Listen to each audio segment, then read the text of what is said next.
In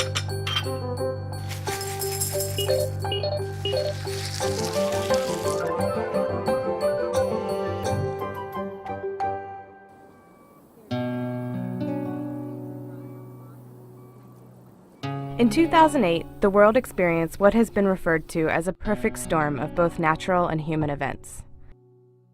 Droughts in grain-producing nations, increased demand for meat, the lowest reserve of food stocks on record, and rising fuel prices led to what is referred to as the 2008 global food crisis. In the United States, the results were $4 per gallon gasoline and higher costs for food staples. In some regions of the world, people saw their cost of food double or even triple. How did a world so rich with food end up with such a vast problem? To uncover the answers, it pays to step back, far back, and get a global perspective. NASA satellites monitoring our planet from space are in the perfect place to help us see the global picture.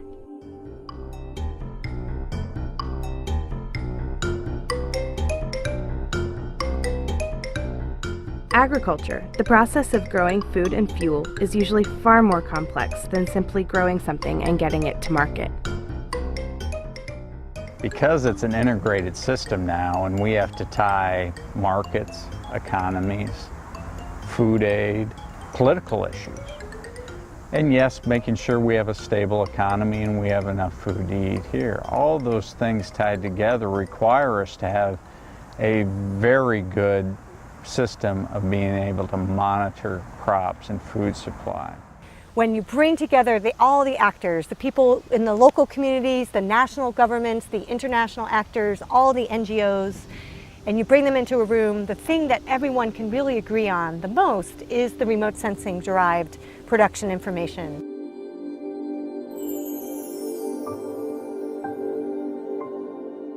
One of the best ways to gauge world food production at any given time is to monitor from space literally how green food-producing regions are.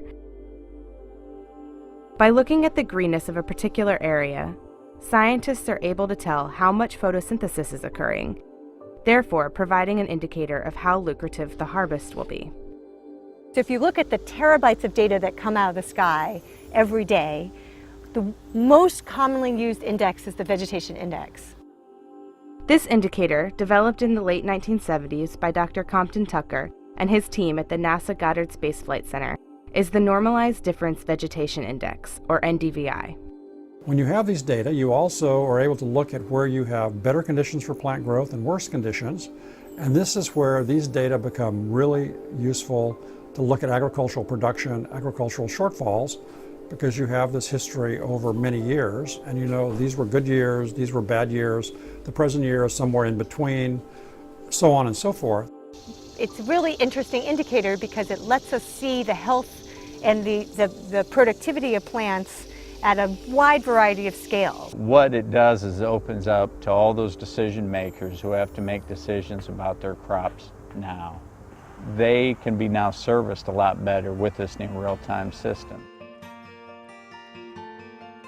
But NASA looks at more than just how green our planet is day to day.